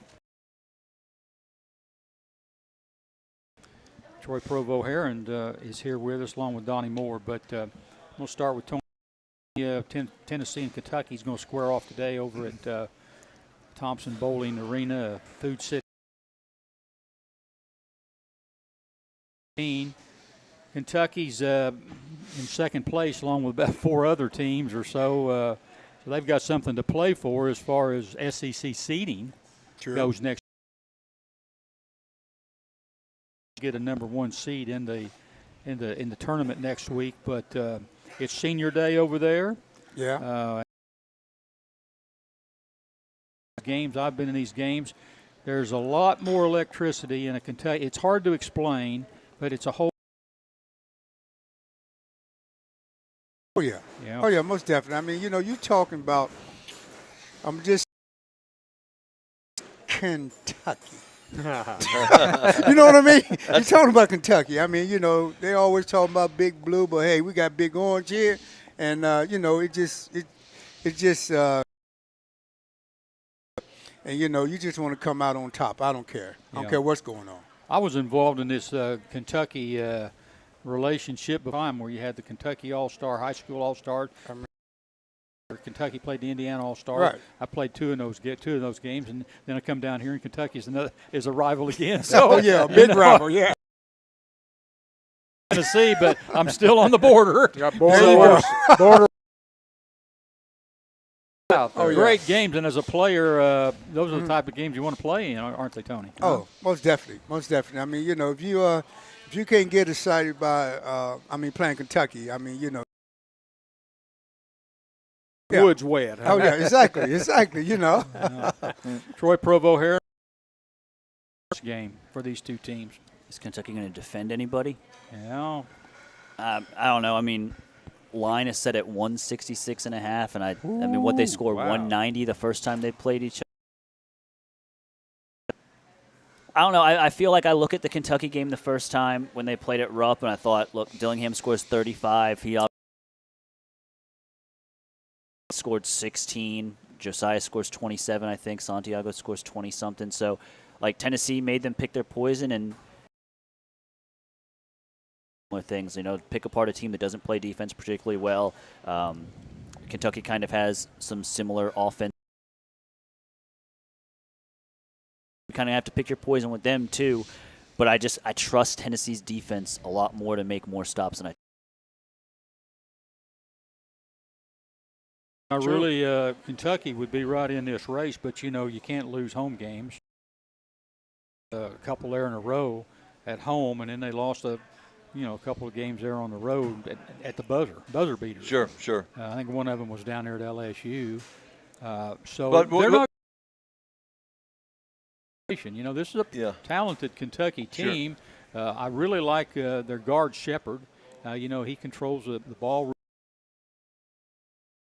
Kind of keeps everything in perspective and together out there. This is a talented Kentucky team. I mean, they can score a lot of points. I mean, you know, you're capable of scoring. Yeah, It's the first time in Kentucky history they had lost 3 home games in a row. In history. Yeah, in the history of the program. You're talking about the history. Right. Okay. And if they don't lose those 3 home games, they got 2 losses going into this game today. Exactly. You know, like we all agree on, you know, Kentucky has not played very good defense for most of the season, and they can. Kentucky has not shown that the ability to play good defense. And White, they don't play very good defense, and you got a guy like Dalton can shoot the basketball, and if you're Kentucky, you're thinking, well, how am I going to defend this Tennessee team? So I'm asking you, how's Calipari going to defend this Tennessee team coming in today? Well, to get out there and you know they're going to put all the pressure on Connect. They're going to probably that comes down to the leadership of our veteran players stepping up to the point, and then plus we're playing at the arena. We got to make buckets because they're going to get the ball out of, Connect hand. Because I know that for a fact. Kentucky's had problems on the defensive end, but they score a lot of points, and, they're fighting for a seeding in that tournament. And they could make some noise in the SEC tournament. Yeah, it is a huge game for them because they've not had as good a season. They kind of just talk about how good Kentucky's been in the past, but there's one point I want to make about Tennessee and Ziegler. I think, having point guards like him that are quick, you can't teach quickness. Yeah. And I think. And also another thing about him, I think his free throw percentage is like 71%, but in the last 2 minutes, clutch at the free throw line. So I think it'll be he'll have a good game against them too. Team could get wrapped up in the hype a little bit. They've won the Southeastern Conference the other night. It's wrapped up. Dalton Connects had the great year. They're going to introduce him before the game. You got Vescovi. He's bowing. Players, and they're them. Mm-hmm. The reason I'm asking you that question is we didn't handle it well. You might right in the chance to win the championship, and we away. Right. And we got Dale Brown and LSU coming in there, and they're just like, it's not like it is today. They bring uniform, and I don't know what all they do, and they bring down. Hey, they introduced you first. That's what they gave you on senior day when I played. You got to be introduced first. Okay. Even at that, we were so wrapped up in it, we just went out there and lost. Okay. And what happened was, because we lost that game, it tied. We had to go to Lexington and beat them. See, we beat them on senior night. We beat them there. Then the worst we can do is line today. But can you get too wrapped up in all of that to where it affects your game a little bit? Well, you could if you wasn't experienced. But see, I'm quite sure he had senior day in Northern Colorado. Right. Then you got Josiah. Hell, he's experienced. Yeah. Trophy room, senior day. There you go. So look at it. I'm gonna just look at it like that, and then plus, I think that Rick, he keep the guys level-headed, and he won't let them overlook this game, because it's important, and then good job, and then plus our veteran players. With Vescovi, this is his second, Senior night as well. Senior night as well. So it really, hey, I hope they don't get caught up in it. Yeah, he's 30 years old. And I think another thing that today, and I hope that I don't jinx it. I hope I don't jinx anything here, but No, not you. I think Thompson Bowling is probably home venue in the country. I mean, you hear so much about Chapel Hill, the Cameron Casey's, Fall Gallon at Kansas. Tennessee is. I mean, it's a remarkable home field advantage what Thompson Bowling has become. To me, the most underrated one in the country. To win there, and I don't think those players take that for granted. I think that they know when they step on their home court. Rupp Arena up there seats about 23,000, but I'm watching the game on TV, and it doesn't seem to me that crowd has a lot of effect. You know, sort of like a dome type facility. You know, where it's really football, but that big of a home court advantage for them up there, as opposed to over here at Tennessee. Yeah, I mean, I was at the Tennessee-Auburn game last weekend. Was that last weekend or 2 weekends ago? But whatever it was, and that's as loud a building as I've ever heard. I mean, you would have thought everybody was coming on that court to throw them out. I think it's different. You're right. Yeah, Tony White. It looks like they may move Tennessee up into they beat #1 seed. Right. My question to you is that a really good thing or not? Because if they take Arizona. Well, I mean, would you rather be all the way out there west playing the whole time, or would you rather have a second? Of course, you're going to probably end up down in Dallas or somewhere down there in the Southwest. But at least you're not going west. Purdue in the Midwest, and they're not going to take Houston out of Texas. So if they get the #1 seed, get on your plane, boys. You're heading out to. Well, yeah. Is that a good thing or a bad thing compared to a #2 seed? My question. First of all, you know what I say? Take care of yourself. I mean, that's the way. I mean, you just can't just say, okay, we're going to lose, and now we want to be down here in the South or Charlotte or anything. Yeah, but, you don't worry about it. We don't worry about it right now. We just have to just go with the luck of the draw. I think the good, great teams that want to accomplish something real special play on. They all have rims. They all have three-point lines. They all have backboards. You just tell me where we're going to play, and we'll go play. It's a long way out there. It is a long way. Gentlemen, it's a long way out there. I know. I'm telling you. And then plus, if they out and there. there's a time difference out there that you got to get used to. There's a whole lot of things. Yeah. And I'm telling you, a lot of teams away. But the nice thing about being the 1 seed is you get that nice little cozy first game. Hopefully you don't run into a UMBC, and hopefully you get the University of Texas San Antonio. And that's who you get in the first round. So that helps a little bit. I don't care if they're 1 or 2. I think they're in the Sweet 16 either way. That helps a little bit. I am concerned about the travel a little bit. Well, I can tell you, if they go to Los Angeles, I know that's going to cost. Mike, they got Mike. They have nicer planes than when you. Bit nicer than when they you don't use the propellers. Yeah. And they have to have the bag on those propellers. You know. Mike was on planes that he had to pedal. He had to pedal. He had to They had a hand. When you had to go out there, that's using your arms. I imagine you didn't shoot too well in California when you went. All the hand cranking you were doing. Hey, Mike, he was buff.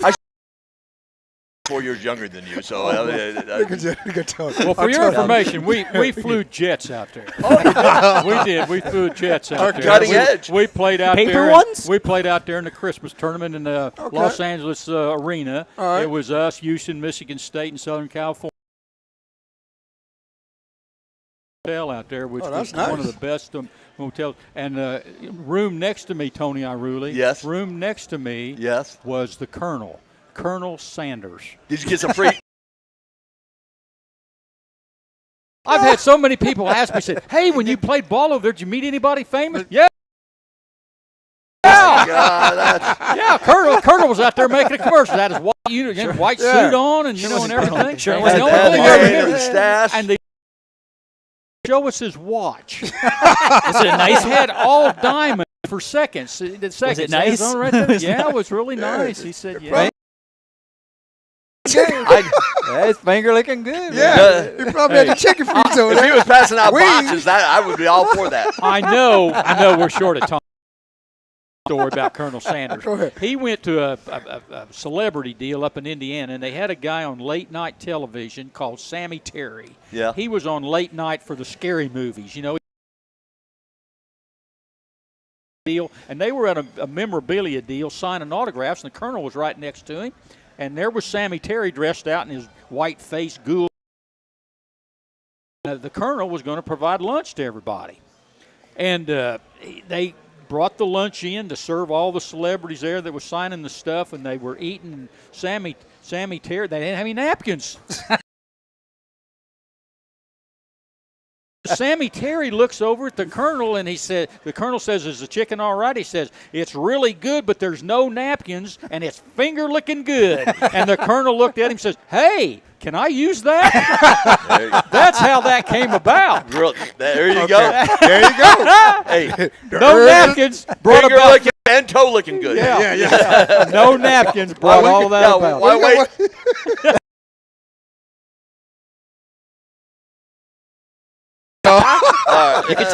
You could tell Tony was a lineman. There you go. Yeah. Hey, that's why we just God. sat there. We just used Did he say anything that we toes? could use to do it. Oh, Yeah. I said, oh my goodness. Oh man. My beautiful wife Carol is outside.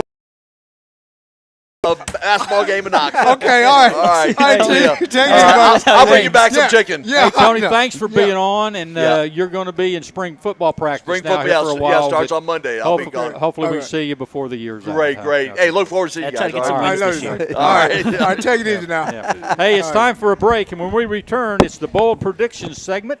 You're for the best in local sports.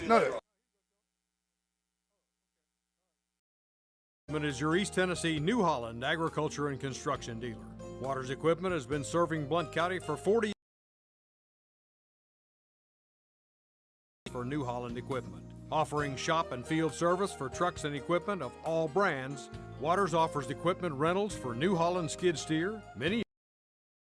Call 238-9000 for your rental needs. That's 238-9000. Waters Equipment New Holland, excellence in service.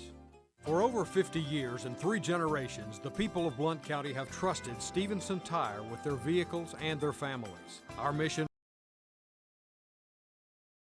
reasonable prices with exceptional customer service. Featuring tire products from Michelin, BF Goodrich, Uniroyal, Bridgestone, Firestone, and Yokohama, Stevenson Tire also offers alignment and brake services at affordable prices. Stevenson Tire Company, 2411 1621 or online at stevensontire.net. Your newspaper, that's right. The Daily Times is your newspaper, tailored to where you live, emphasizing the things that affect you and keeping track of the people and players in our community. The award-winning Daily Times can be delivered each morning right to your door or inbox with the latest in local news and sports. Trial offer, call 981-1100 and begin enjoying your life, your every day with the Daily Times.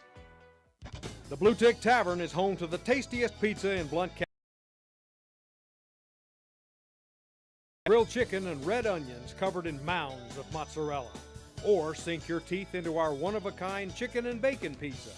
Made with an olive oil base, chicken, bacon, red onions, and covered in Brussels petals. The Blue Tick Tavern also regularly recognized as the best pizza in Blount County. It's the Blue Tick Tavern, located at 128 West Broadway in downtown Maryville. The Roger 84 with a vision of providing Blount County with excellent heating and cooling. Wanted a real business. No gimmicks and no high-pressure sales. They just fix it or replace it. They want to stay within your budget and make you comfortable. Stands true today. Call us first. We'll be there. Call Roger L. Newman Company at 982-5446 or visit online at rogerlnewman.com. Cooler temperatures are approaching now for as little as $50 a month.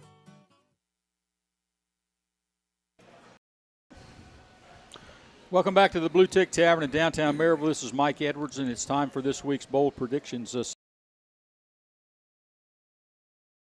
Tony Iruli just headed out, said he was going to a ball game, but Donnie Moore, the real reason he went is he only picked one game right last week. And I think you made him hungry for some Kentucky Fried Chicken. Yeah. Hey, Donnie Moore, 4-0 last week. 4-0. You picked them all right.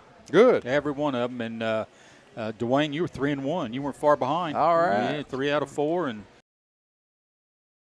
with a couple of games with Marcus, and Marcus was 1-3. Oh, gotta stop listening to that guy. I keep telling you good that. thing he's not here. I went against Marcus. That's how I got 3-1. That's really a pretty good week for Marcus, 1-3. Go back and look at. I think I did pretty decent.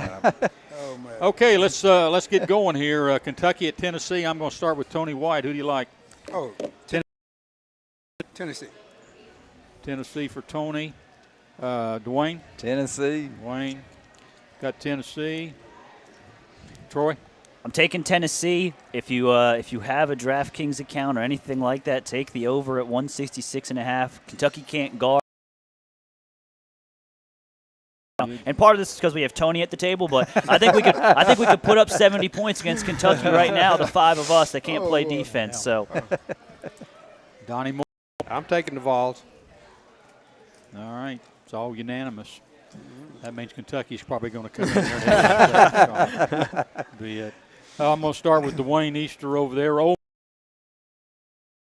Miss on the road, and they're a 1.5-point favorite. I don't take A&M. Well, yeah. Who you got, Marcus? but Marcus isn't here, so I don't know who. Oh, Troy. It's a must-win game for Ole Miss if they want to make the tournament. So I'm going to take the Rebels. Okay. Donnie Moore. I'm taking Ole Miss as well.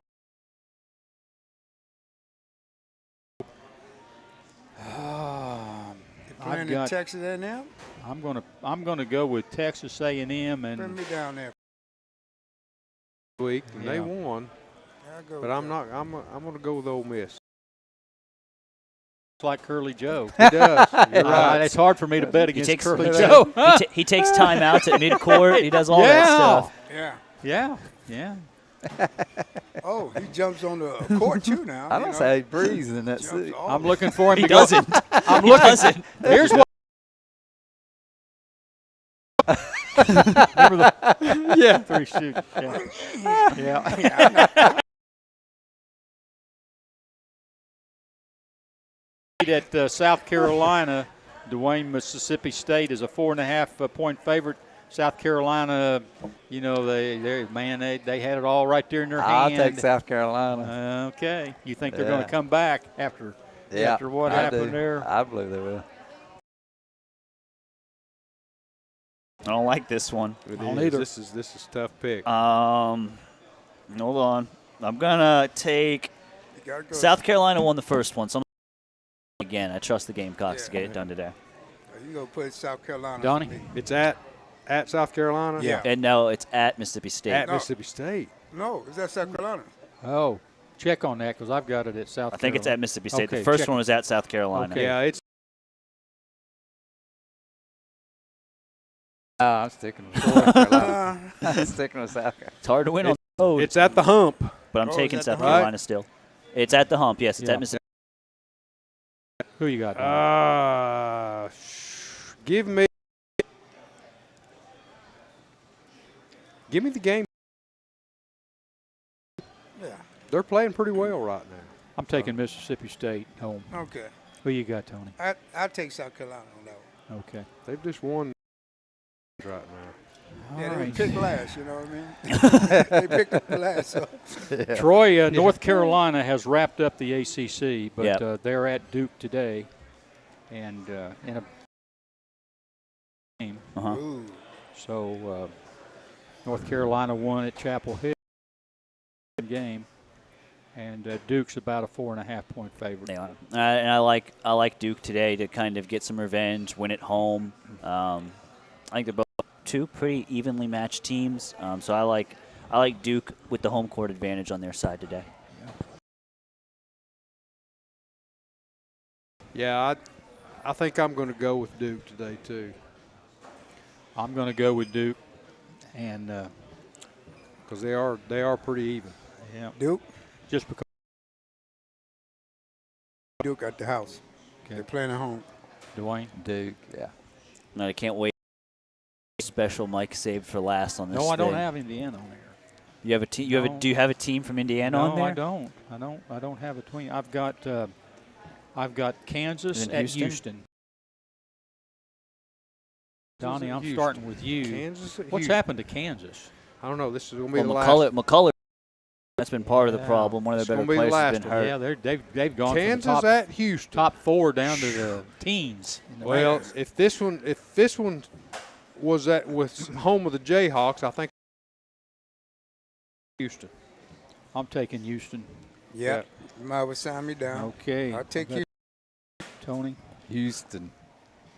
Dwayne. That means they're going to hold serve. They're going to hold serve for them to You hold know it. what? There they go. I just feel Look like at you. Look at Troy. I feel like I've gone all chalk to this point. I feel Don't do something's gonna happen today. Don't do it. I'm going with the Jayhawks. Don't do I'm it. going with the Kansas Jayhawks. Oh, my God. They get McCullough back today. They play well. They need a big one. I'm going with the Jayhawks. Oh, don't do it. All right. Hey, listen, There you I go. appreciate all of you. Well, Thanks hey, again for having us. Been a lot Good of fun. job Thank you, today, good. Been guys. a lot of fun. Thank and you. See everybody. Blow Okay, Thank blow you. it. Blow the whistle. Yeah. Blow the Hey, whistle. that'll do it for today's edition of the Goatee Sports Page. Thanks to Aaron Ishmael. Look at it. Back at Loud Media, our host, the Blue Tick Tavern, and all our sponsors. Good sports. All right. And that's the final whistle. Join us again. Goatee Sports Page. The best in local sports since 1978.